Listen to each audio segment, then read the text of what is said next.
Okay, so welcome to Sponsor More Downlines training video number 2. Once again, this is Edward Reformina, author of Pinoy MLM Expose ebook and the creator of Sponsor More Downlines. Again, thank you so much for watching our last video, yung ating training video 1. And maraming salamat din sa mga nag-like and sa mga nag-comments, maraming salamat din. And dun sa mga nag-post ng mga question dun sa comment box sa baba, maraming salamat din sa inyo. And hindi ko pa nasasagot lahat ng mga tanong, pero I will try my best na sagutin lahat yung mga questions nyo. Once again, in this 3-part video training series, ituturo ko sa iyo yung mga secret sponsoring strategies na nadiskubre at natutunan ko na tumutulong sa akin para makapag-sponsor ng up to 23 direct downlines every single month. Ang pinaka-goal ko sa training series na to is ma-share sa iyo at maituro sa iyo yung ilan sa mga sponsoring strategies na yun, and hopefully is magamit mo din siya sa business na ginagawa mo ngayon para makuha mo yung mga resulta na gusto mong makuha. Okay? Dun sa first video, pinag-usapan natin yung mga common problems na nararanasan ng mga Pinoy networkers. And sa video 1, tinuro ko din sa iyo kung paano ka makakapag-save ng valuable time mo, ng effort at ng pera by learning how to sort out or learning how to pre-qualify your prospects. And dun sa video number 1, binigyan din kita ng ilang mga lines na magagamit mo para malaman mo kung qualified ba yung prospects na kinakausap mo. Okay? Dito naman sa video number 2, ang mga pag-uusapan natin ay yung mga common MLM myths, number 1 challenge ng mga Pinoy networkers, and tuturo ko din sa iyo kung paano mo sasagutin yung top 3 most common MLM objections. Okay? So, una natin pag-usapan ay yung common myths o yung mga maling akala ng mga networkers. Ito yung mga myths na pinaniniwalaan ng mga Pinoy networkers na pumipigil sa kanila para maging successful at para magkaresulta. Okay, ano yung mga myths na yun? Una, hindi ako makapag-sponsor dahil wala pa akong resulta o hindi pa ako kumikita. Madalas mong maririnig to sa mga networkers. Kadalasang marinig mo sa kanila is hindi ako makapag-recruit, hindi ako makapag-sponsor, o wala pa akong downlines kasi hindi pa ako kumikita o kaya wala pa akong resulta. Isa to sa mga myth na pinaniniwalaan ng mga networkers, kaya madalas mo itong maririnig sa kanila.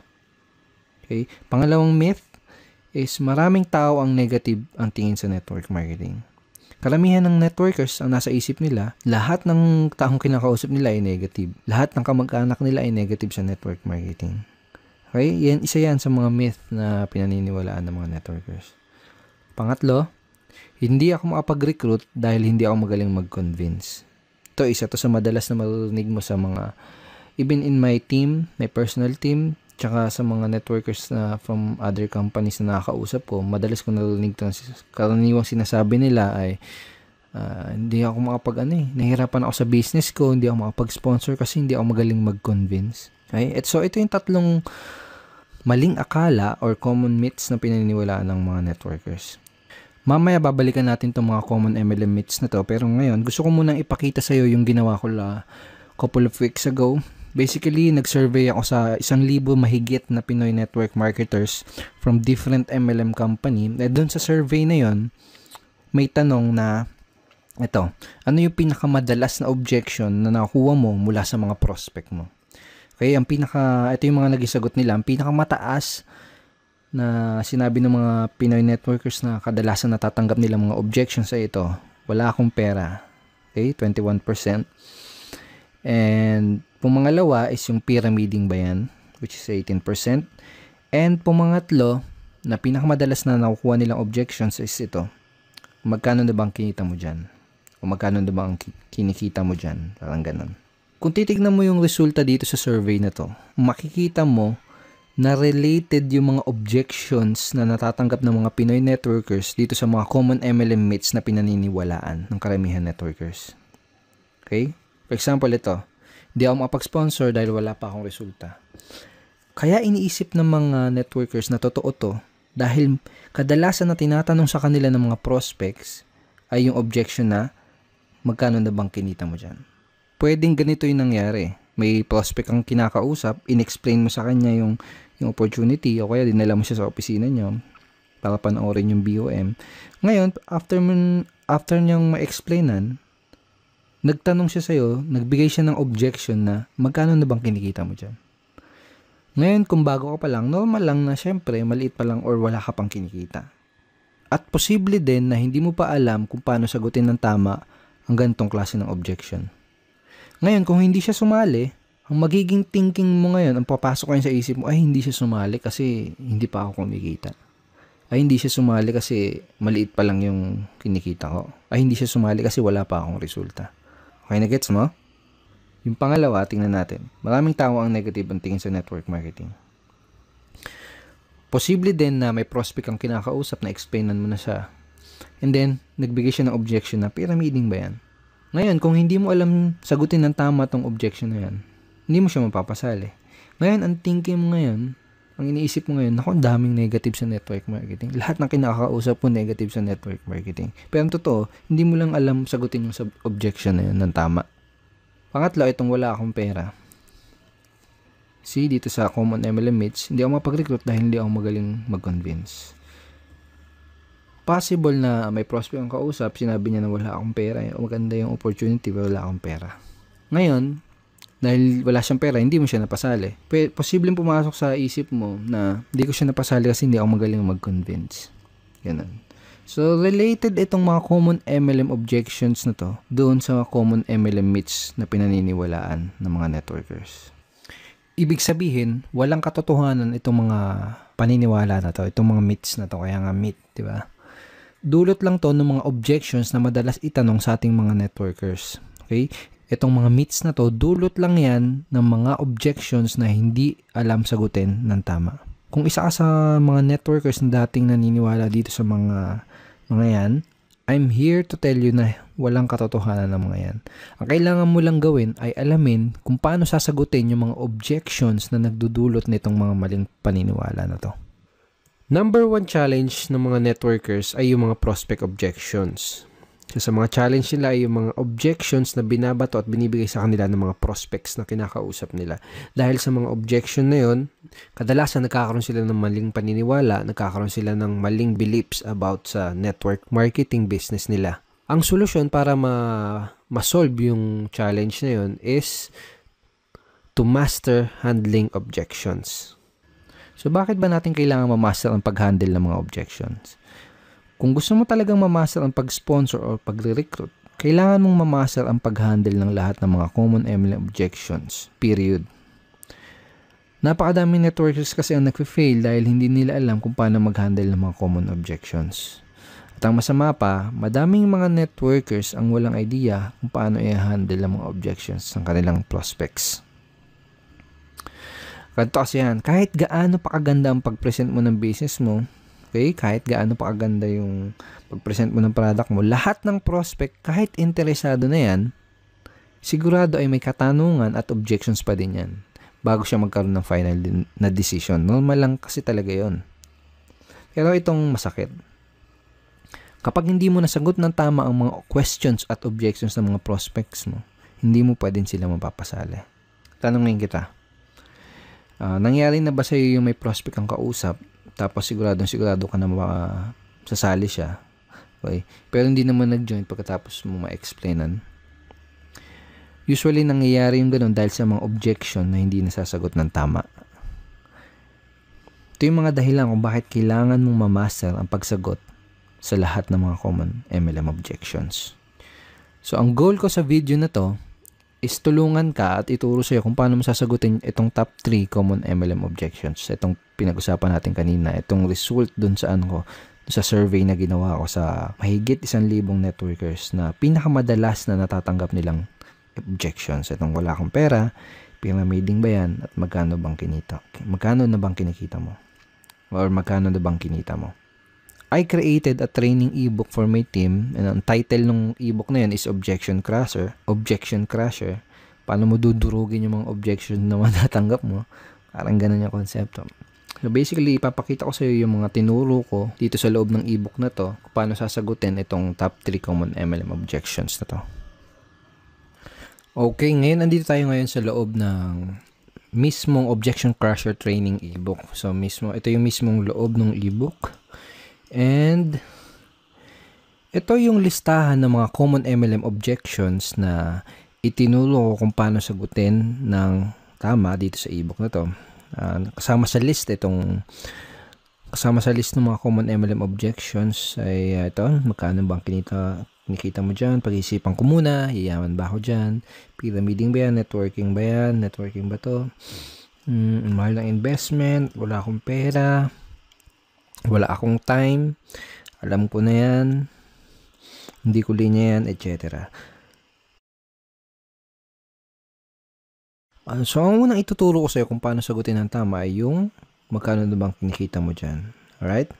So, bago ko ituro sa'yo kung paano sagutin ito, kailangan mo maintindihan na karamihan ng mga prospect na nagbibigay na ganitong klaseng objections ay hindi naman talaga nila gustong malaman kung magkano yung eksaktong kinikita mo. Okay? Dahil ang tunay na dahilan ng objection na yun, ang talagang gusto nilang malaman, ang deeper reason ng objection na yun ay gusto nilang malaman kung totoo ba yung opportunity na ina-offer mo. Gusto nilang malaman kung may mga kumikita ba talaga dyan sa company mo. O baka naman nag-aksaya ka lang ng pera dyan at hindi mo nabawi yung in-invest mo dahil natatakot sila na mangyari sa kanila yung ganun. Natatakot sila na baka pag nag-invest sila ay hindi bumalik yung in-invest nila. So yun yung ilan sa mga tunay na gustong malaman ng prospect mo. Gusto nilang malaman kung totoo ba yung opportunity mo. Sa madaling salita, gusto nilang ng pruweba. Okay? Sa madaling salita, gusto nila ng social proof or proof na may kumikita doon sa opportunity mo. So, yun yung talagang gusto nilang malaman.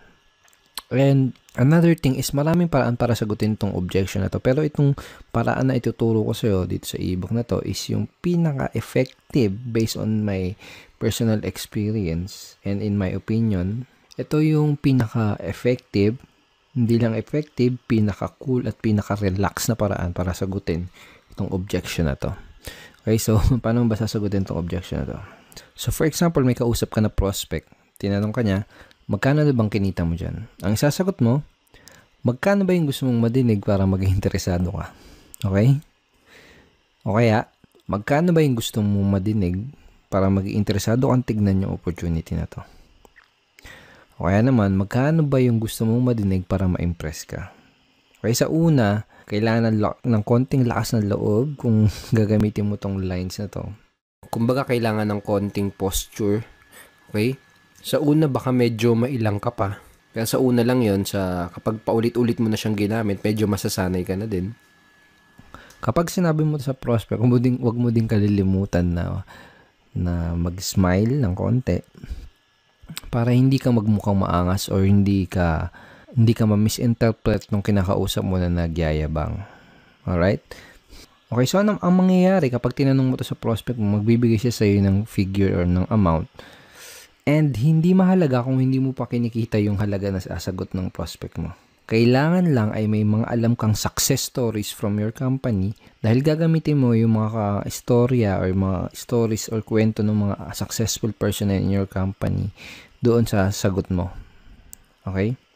Kung wala kang alam ng mga storya ng mga successful upline sa company nyo, ang gawin mo, manood ka at makinig ng mga business presentation nila dahil most of the time, kinukwento nila yung storya nila kung paano sila nagsimula, kung paano sila naging successful. Okay? So, make sure na manood ka ng mga business presentation or business talk ng mga successful upline sa company nyo. So, parang ganito yung magiging flow ng pag-uusap nyo ng prospect mo pag sinagot mo na yung objection na yun. Okay? So, prospect, magkano ba ang kinikita mo dyan? Ikaw, magkano bang gusto mong madinig para maging interesado kang tignan maigi itong business na to? So, for example, sinagot niya 30,000 o kaya kung ano man, kung 50,000, 100,000, 1 million, kung ano man yung sagot niya, kung kumikita ka na ng ganun, sabihin mo lang, great, yan ang kinikita ko dito. Sumubang ituro ko sa'yo kung anong ginawa ko. Yun lang. Kung hindi mo pa kinikita yung sinabing figures ng prospect mo, ang sasabihin mo lang is ito. Well, basically, kakasimula ko pa lang sa business na to, kaya hindi ko pa nare-reach yung ganyan level ng income o hindi ko pa naabot yung ganyang income. Pero let me tell you about blank kung sino yung tao na gusto mong ikwento sa kanya na kumikita na ng ganyan dito sa company na to. Gusto mo bang malaman kung ano yung ginawa niya para kitain yung ganong income? Okay? Pagkatapos, kwento mo yung maikling storya ng taong binanggit mo. Okay? So, hindi kailangan na mahaba kahit maiksing storya lang. Then, kapag nakawento mo na sa kanya yung storya ng successful member na yon sa inyong company, Ang next na sasabihin mo ay ito.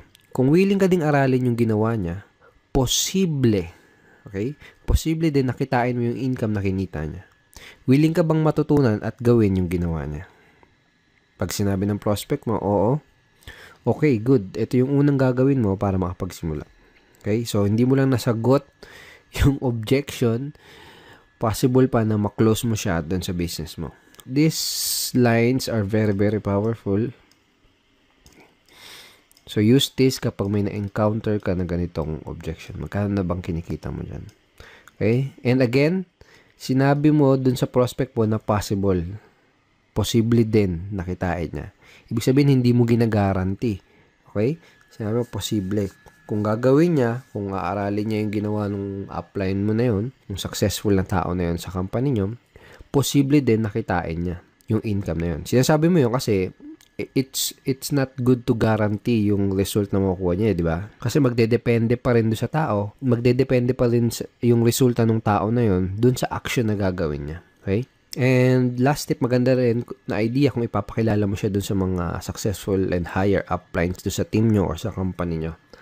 Okay? Para mas tumibay yung social proof.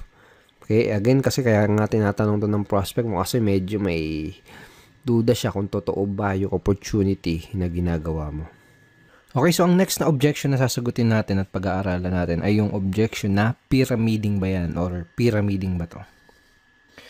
Okay, so pag may nag-object sa'yo ng objection na to, pag may nagtanong sa'yo, pyramiding ba to? Ang sasagot mo ay ito. Yes, pyramiding to and welcome to Egypt. So yan, hindi, biro lang. So, madami din paraan para sagutin tong objection na to. Pero itong ituturo ko sa iyo, yung isa sa pinakamadali, lalo na kung nagsisimula ka pa lang, and pinaka-enjoyable na paraan kung paano sagutin tong objection na to. So, for example, sabi sa'yo ng prospect mo is, pyramiding ba to? Tinanong niya. Sasagutin mo din siya ng tanong. Okay? Isa sa mga natutunan ko is, one of the best way to answer objections is to answer it with questions. Kumbaga, tanungin mo yung tanong nila. Okay? So, for example, in this objection, tinanong niya, pyramiding ba to? Tatanungin mo, anong ibig mo sabihin? Yung mga illegal? Okay? So, medyo ganun yung tono dapat. Parang patanong. Anong ibig sabihin mo? Yung mga illegal? Pag sinabi ng prospect na, ano yun? Yung tipong nangangako na mag-i-invest ka lang tapos dodoble yung pera mo kahit wala kang gawin? Sabihin ng prospect mo, Then, sabihin mo, yung mag-i-invest ka lang ng pera tapos wala kang makukuha ng produkto. Basta sabi nila, kikita lang yung pera mo. Sabihin ng prospect mo, Then, itatanong mo sa kanya, ganun ba yung hinahanap mo? Ganun ba ang hinahanap mo? Natural, isasagot ng prospect is hindi. Okay? Pag sinabi niyang hindi, ito yung sasabihin mo. Okay, that's good dahil kabaligtaran ito nun. So, in that way, ipinaalam mo sa kanya, kumbaga dito sa paraan na to ng pagsagot dito sa objection na to is parang dinefine mo kung ano yung pyramiding. At sinabi mo sa kanya na yung business mo, yung opportunity mo, is kabaligtaran ng definition na yun ng pyramiding. Of course, I'm assuming and dapat napakita mo na din sa kanya yung mga legal documents na magpapatunay na legal nga yung company nyo. Pero kaya ako tinuro sa iyo yung ganitong paraan is mostly kasi ng mga prospect mo na magbibigay ng gantong klase ng objections ay yung mga tao na hindi educated or walang idea sa difference o pagkakaiba ng pyramiding kumpara sa legitimate network marketing opportunity. So, mas magkakaroon ng sense sa kanila yung ganitong simpleng conversation lang. Okay, so use this simple objection handling script next time na may prospect na magtatanong sa'yo ng pyramiding ba to or pyramiding ba yan.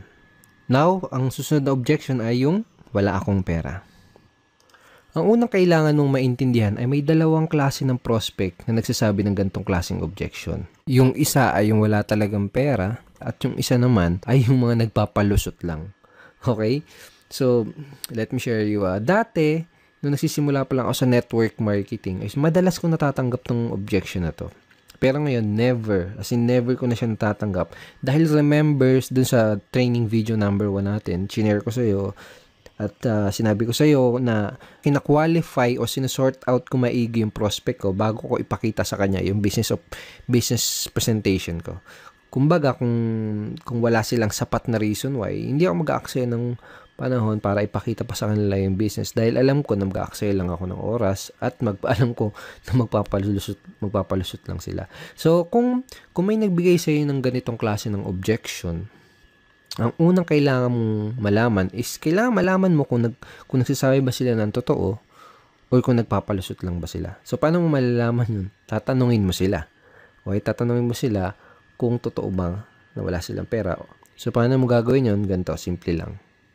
Pag sinabi ng prospect na wala silang pera, tatanungin mo sila, pwede bang magtanong? Tanong mo, okay lang ba sa'yo kung magtapatan tayo sa isa't isa? Ibig mo bang sabihin ay interesado ka sa business na to pero wala ka lang pera? O sinasabi mo lang na wala kang pera dahil mabait ka lang na tao at ayaw mo kung ma-offend kaya hindi mo kagad masabi na hindi ka interesado? Okay? So, make sure to smile again. Kapag sinabi nila na hindi talaga sila interesado, just let them go. That person is not right for your business. Pwede mong sabihin na, I understand, hindi naman kasi talaga para sa lahat ng business na to. Ang hinahanap lang namin ay interesado at yung talagang pwedeng matulungan na opportunity na to. And thank you for your time. Ganun lang, be professional. Okay? Hindi mo kailangan ipagpilitan yung opportunity mo dahil network marketing is a sorting business. Okay? Naghanap lang tayo ng mga tao na magiging interested dun sa ino-offer natin. Alright? So, for example, kung sinabi naman ng prospect na interesado talaga siya pero wala lang talaga siyang pera, ganito yung pwede mo sabihin sa kanya. Okay, so ganito.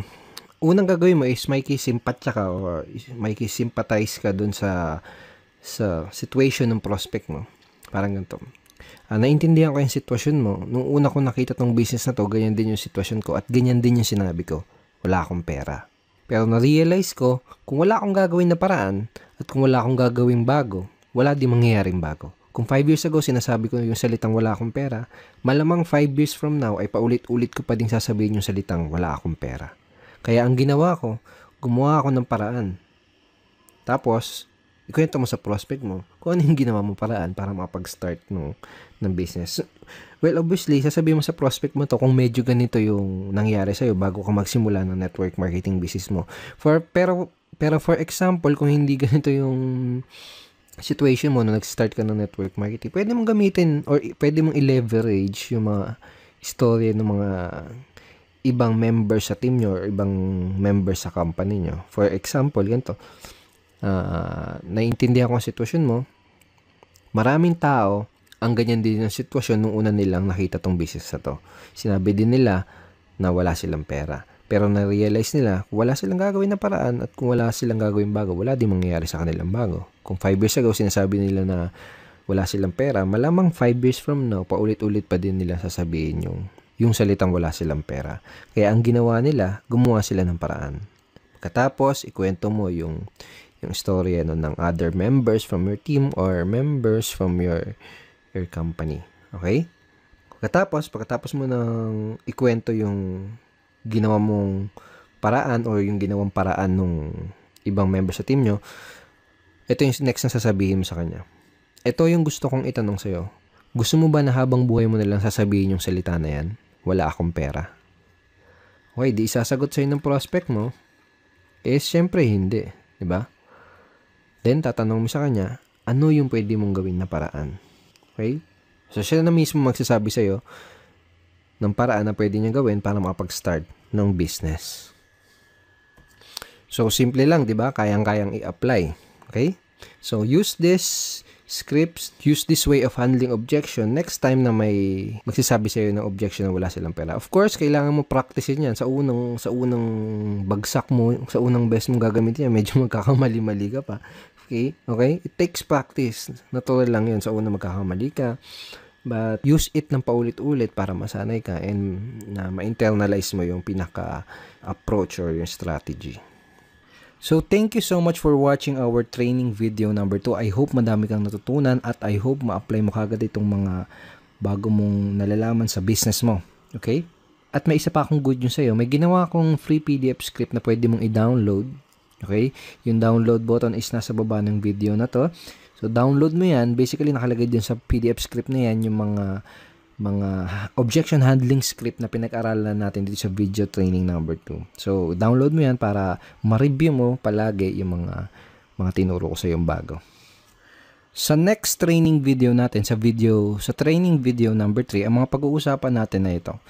Pag-usapan natin yung most important skill na kailangan mong matutunan as a network marketer or MLMer and a direct seller. At yun ay ang closing skill. Okay? And ituturo ko din sa iyo, bibigay ko sa iyo yung super effective closing line na ginagamit ko to sponsor up to 4 downlines in 1 day. Okay?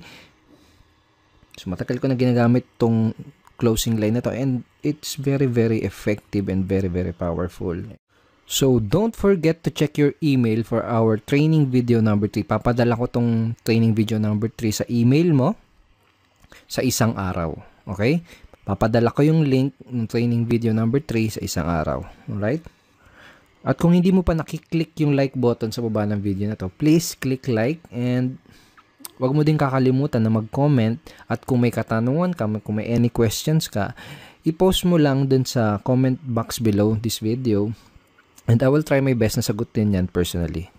Alright? Once again, Edward Reformina here and thank you so much and see you in our training video number 3. Bye-bye.